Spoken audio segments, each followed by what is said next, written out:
Shalom Bapak Ibu saudara sekalian yang kasih Tuhan Yesus Kristus. Bagaimana kabar Anda hari ini? Mari kita terus bertekun merenungkan kebenaran firman Tuhan hari demi hari melalui renungan hari ini.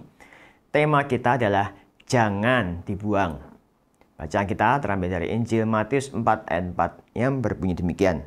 Tetapi Yesus menjawab, ada tertulis, manusia hidup bukan dari roti saja, tetapi dari setiap firman yang keluar dari mulut Allah. Apakah Anda penggemar buah-buahan? Saya memiliki satu pertanyaan untuk Anda. Kalau makan nanas, bagian mana yang biasanya Anda makan? Apakah daging di bagian pinggir atau bonggol yang ada di tengah? Saya yakin sebagian besar dari Anda akan menjawab dagingnya. Karena memang bagian itulah yang paling enak, lebih empuk dan juicy.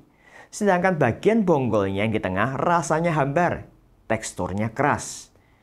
Bagian bonggol biasanya hanya kita gunakan untuk pegangan saja ketika kita menikmati dagingnya. Setelah dagingnya yang juicy itu habis, maka kita akan buang bonggolnya. Namun tahukah Anda bahwa bonggol nanas yang sering kali kita buang itu justru memiliki kandungan vitamin C paling banyak daripada bagian nanas lainnya? Berdasarkan hasil penelitian, setiap 500 gram bonggol nanas mengandung 90% vitamin C yang dibutuhkan oleh tubuh kita setiap hari. Sangat banyak. Satu lagi contoh, buah anggur. Bagian mana yang memiliki kandungan vitamin E paling banyak? Bijinya.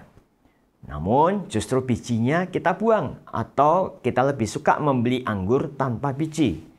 Maka tanpa sadar kita menyia-nyiakan bagian terbaik yang paling dibutuhkan oleh tubuh kita.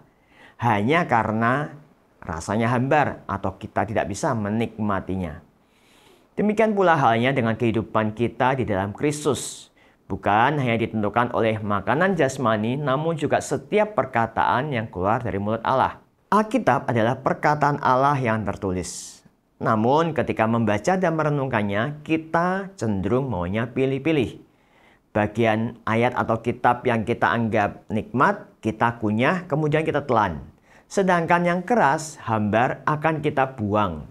Karena anggapan kita tidak bisa menikmatinya. Atau barangkali sudah tidak relevan lagi dengan kehidupan kita saat ini.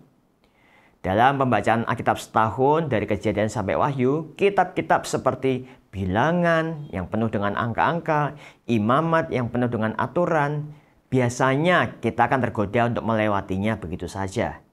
Padahal 2 Timotius 3 ayat 16 berkata bahwa segala tulisan yang diilhamkan Allah bermanfaat untuk mengajar, menyatakan kesalahan, untuk memperbaiki kelakuan, dan untuk mendidik dalam kebenaran. Artinya, bukan bagian tertentu saja. Ada berbagai cara yang dapat kita lakukan untuk menolong kita dalam memahami firman Tuhan. Di antaranya adalah dengan membaca latar belakang penulisan kitab itu, membaca tafsiran ayatnya, ataupun bisa menggunakan versi yang berbeda dari yang selama ini Anda gunakan. Jika selama ini Anda menggunakan versi NIV, cobalah membaca versi King James Version, Amplified, dan banyak versi lainnya yang bisa dengan mudah Anda download di handphone.